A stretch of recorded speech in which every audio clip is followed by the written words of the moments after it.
Selamat datang di channel Dengarkan Buku. Ini adalah audiobook The Count of Monte Cristo karya Alexandre Dumas. Bab 25, Yang Tak Dikenal. Hari yang telah lama dinantikan Dantes dengan penuh kerinduan dan tak sabar, dengan mata terbuka lebar, akhirnya tiba kembali. Begitu fajar menyingsing, Dantes segera melanjutkan pencariannya. Ia kembali mendaki ketinggian batu karang yang kemarin sore telah ia daki, lalu memandang tajam ke segala penjuru, berusaha menangkap setiap ciri khas pemandangan itu. Namun, pulau itu tetap tampak liar dan tandus di bawah sinar matahari pagi. Sama suramnya seperti saat ia memandangnya dalam cahaya senja yang memudar. Ia turun kembali ke gua, mengangkat batu penutupnya, lalu memasukkan permata-permata ke dalam saku-sakunya. Ia menyusun kembali peti itu sebaik dan seaman mungkin, lalu menaburkan pasir segar di atas tempat asalnya. Dan dengan hati-hati menginjak-injak tanah itu hingga permukaannya tampak rata dan seragam dari segala arah. Setelah itu, ia keluar dari gua, mengembalikan batu penutupnya, lalu menumpuk batu-batu besar dan pecahan granit yang rapuh di atasnya. Ia mengisi celah-celahnya dengan tanah, lalu dengan cekatan menanam tanaman yang tumbuh cepat seperti myrtle liar dan semak berduri berbunga, lalu menyiraminya dengan hati-hati. Ia menghapus setiap jejak langkahnya dengan teliti, hingga jalan menuju gua itu kembali tampak liar dan tak pernah diinjak seperti saat ia pertama kali menemukannya. Selesai melakukan ini, ia menunggu dengan gelisah kedatangan kawan-kawannya. Menunggu di Monte Cristo hanya untuk menjaga seperti naga atas kekayaan tak terhingga yang kini menjadi miliknya, itu tak cukup memuaskan kerinduan hatinya. Ia mendambakan kembali ke tengah umat manusia, mengambil kembali martabat, kekuasaan, dan pengaruh yang selalu menyertai kekayaan, kekuatan pertama dan terbesar yang bisa diraih manusia. Pada hari ke-6, para penyelundup kembali. Dari kejauhan Dantes mengenali bentuk dan cara berlayar Lejeune Amélie.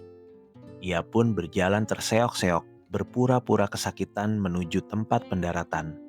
Lalu menyambut kawan-kawannya dengan keyakinan bahwa meski kondisinya jauh lebih baik sejak mereka pergi, ia masih sangat menderita akibat kecelakaan barunya. Ia lalu bertanya bagaimana nasib pelayaran mereka. Para penyelundup menjawab bahwa meski berhasil mendaratkan muatan dengan selamat, mereka nyaris ketahuan. Sebuah kapal penjaga baru saja berangkat dari pelabuhan Toulon dan berlayar kencang menghampiri mereka. Mereka terpaksa memacu kapal secepat mungkin untuk menghindar, dan sangat menyesalkan ketidakhadiran Dantes, yang keahlian unggulnya dalam mengemudikan kapal pasti sangat membantu. Bahkan kapal pengejar itu nyaris menangkap mereka. Beruntung malam tiba, memungkinkan mereka memutar Tanjung Korsika dan lolos dari kejaran. Secara keseluruhan, pelayaran itu cukup sukses untuk memuaskan semua pihak. Awak kapal, terutama Jacopo, sangat menyesal bahwa Dantes tak ikut menikmati keuntungan yang mencapai 50 piaster untuk masing-masing. Edmond mempertahankan pengendalian diri yang luar biasa. Ia tak membiarkan sedikit pun senyum terbit di wajahnya saat mendengar daftar keuntungan yang sebenarnya bisa ia raih jika ia meninggalkan pulau itu. Tapi karena Lejeune Amélie memang datang khusus untuk menjemputnya, ia pun naik kapal malam itu juga, lalu berlayar bersama sang kapten menuju Leghorn. Sesampainya di Leghorn, ia pergi ke rumah seorang Yahudi, pedagang batu mulia, dan menjual 4 berlian terkecilnya dengan harga 5.000 franc masing-masing. Dantes sempat khawatir, permata berharga di tangan pelaut miskin seperti dirinya mungkin membangkitkan kecurigaan. Tapi sang pembeli licik itu tak mengajukan pertanyaan merepotkan. Ia terlalu senang mendapat keuntungan bersih minimal 80%. Keesokan harinya, Dantes memberikan kapal baru lengkap kepada Jacopo, disertai hadiah 100 piaster, agar ia bisa merekrut awak dan mempersiapkan segala keperluan pelayaran.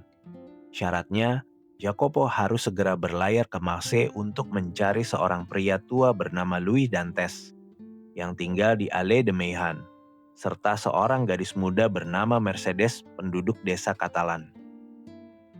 Jacopo nyaris tak percaya pada pemberian luar biasa ini.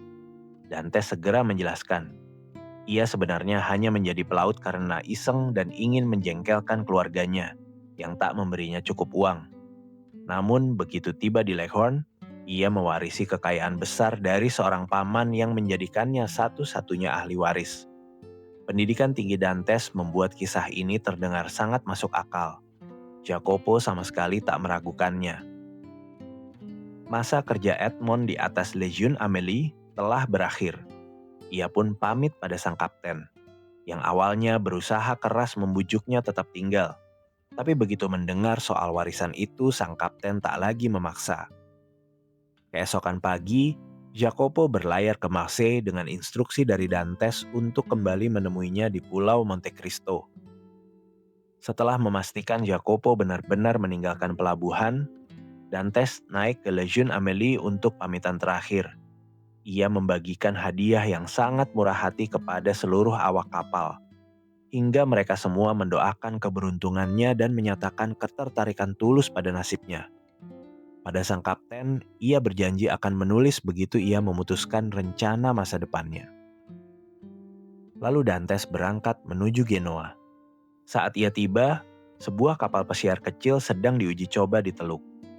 Kapal itu dipesan oleh seorang Inggris, yang setelah mendengar bahwa para pembuat kapal Genoa adalah yang terbaik di sepanjang Laut Tengah dalam membuat kapal cepat, ingin memiliki contoh karya mereka.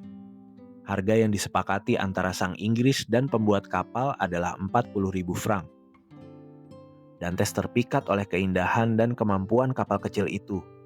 Ia langsung mendekati pemiliknya dan menawar 60.000 franc dengan syarat ia bisa langsung mengambil alih kapal itu.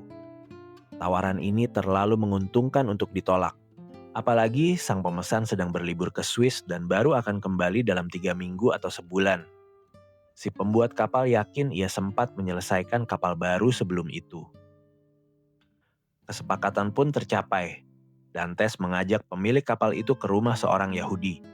Ia menghilang sejenak ke ruang belakang bersama sang pedagang, lalu saat kembali, sang Yahudi menghitung 60.000 franc dalam koin emas berkilau dan menyerahkannya pada si pembuat kapal.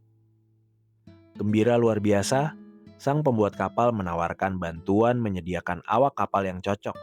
Tapi Dantes menolak dengan sopan, berkata bahwa ia terbiasa berlayar sendirian dan kenikmatan utamanya justru mengemudikan kapalnya sendiri. Satu-satunya permintaannya, si pembuat kapal membuat lemari rahasia di kabin, tepat di kepala ranjangnya. Lemari itu harus punya 3 kompartemen, dan dirancang sedemikian rupa hingga hanya Dantes yang tahu keberadaannya. Sang pembuat kapal dengan senang hati menerima pesanan itu, dan berjanji menyelesaikannya keesokan hari, berdasarkan ukuran dan denah yang diberikan Dantes.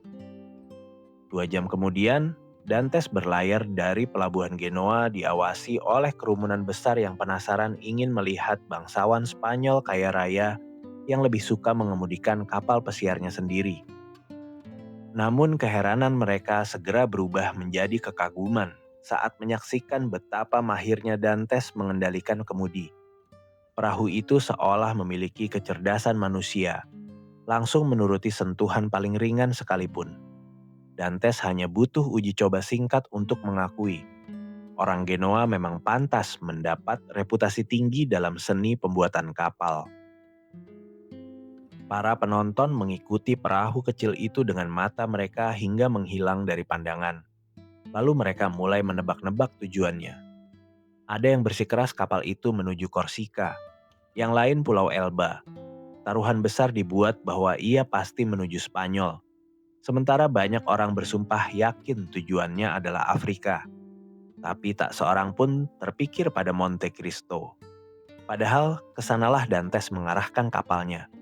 Dan di sanalah ia tiba pada akhir hari kedua. Kapalnya terbukti luar biasa lincah. Menempuh jarak dari Genoa hanya dalam 35 jam. Dantes telah mencatat baik-baik penampakan umum pantai itu. Dan alih-alih mendarat di tempat biasa, ia menurunkan jangkar di muara kecil yang tersembunyi. Pulau itu benar-benar kosong. Tak ada tanda sedikit pun bahwa ada yang mengunjunginya sejak ia pergi. Hartanya masih utuh seperti ditinggalkannya.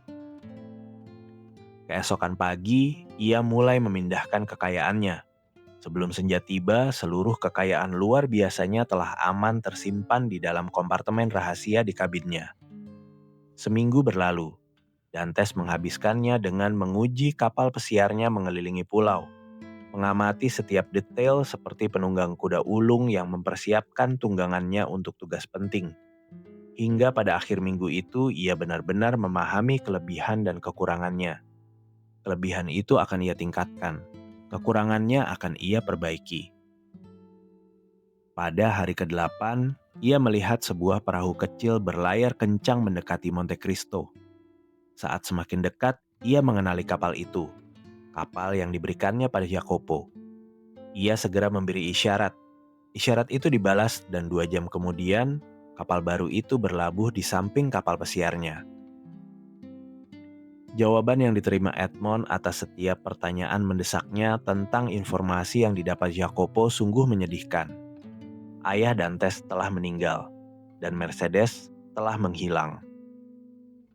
Dantes mendengar kabar duka ini dengan ketenangan luar biasa.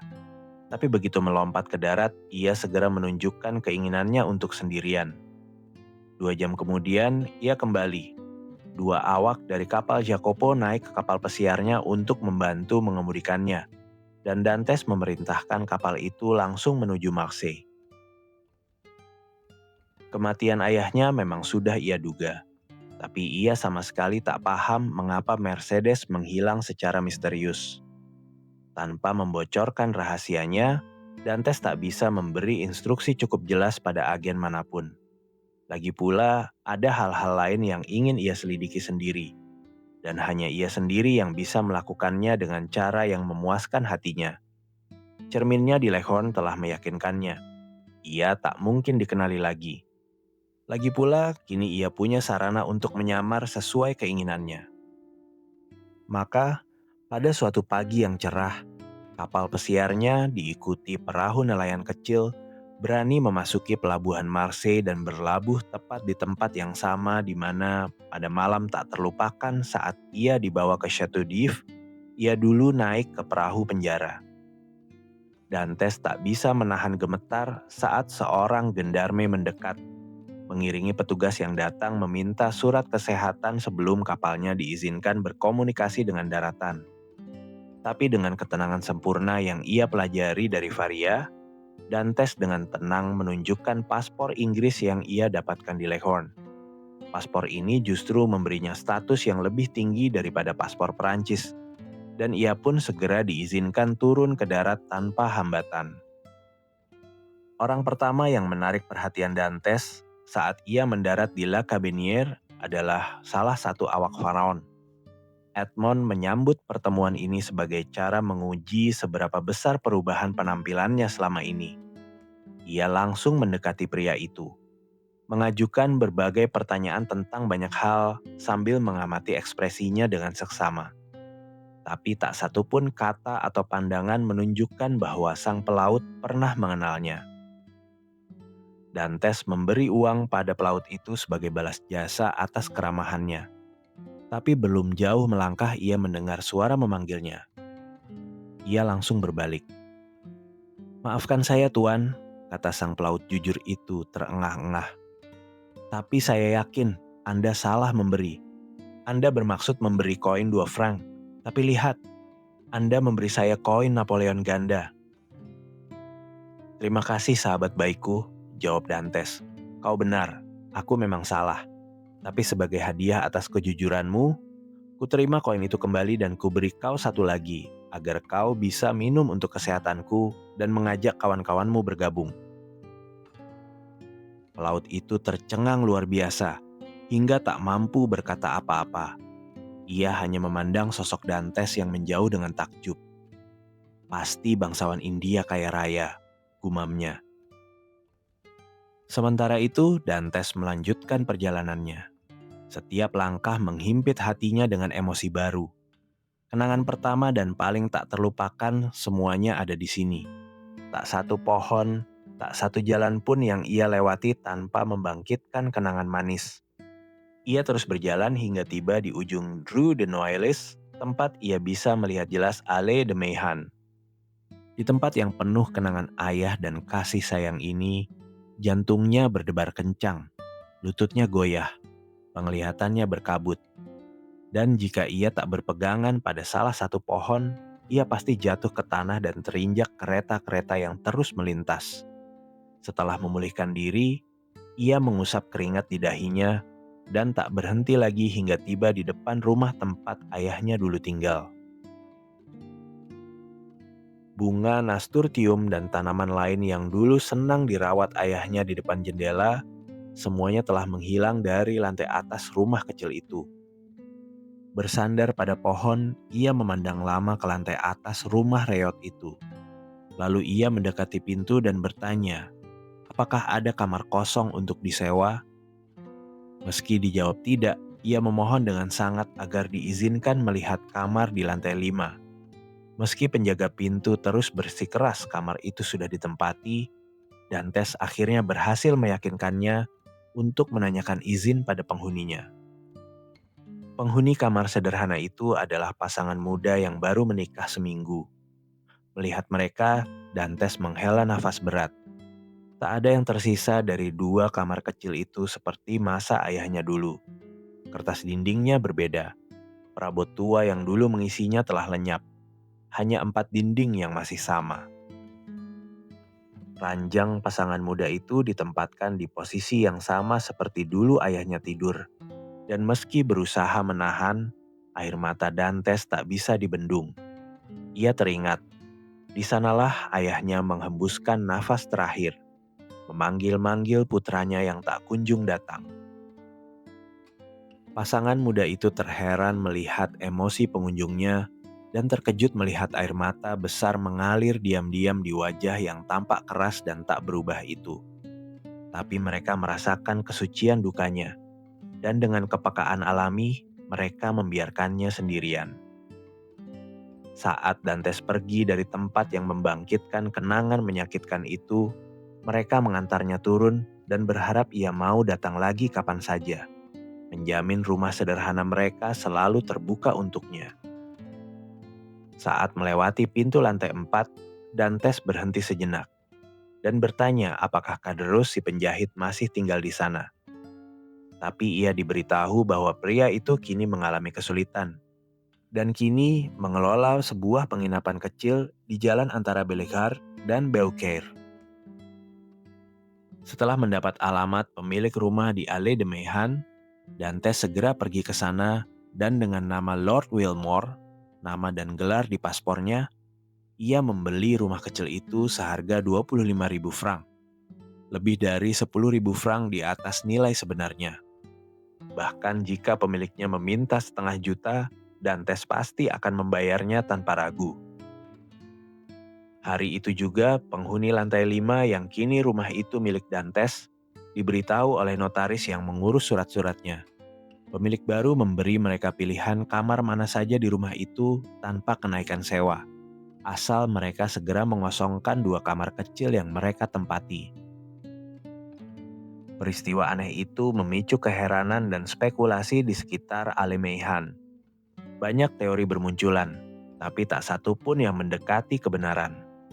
Tapi yang benar-benar membuat publik tercengang dan menghancurkan semua dugaan adalah kabar bahwa orang asing yang pagi itu mengunjungi Allée de Meilhan, sore harinya terlihat berjalan di desa kecil Katalan, lalu masuk ke gubuk nelayan miskin, dan menghabiskan lebih dari 1 jam menanyakan orang-orang yang sudah mati atau pergi selama 15 atau 16 tahun. Tapi keesokan harinya, keluarga yang ditanyai itu menerima hadiah luar biasa. Sebuah perahu nelayan baru lengkap, 2 jaring, dan perahu kecil. Mereka yang gembira ingin berterima kasih pada sang dermawan. Tapi mereka hanya melihatnya memberi perintah pada seorang pelaut, lalu melompat ringan ke atas kuda dan meninggalkan Marseille lewat Porte d'Aix.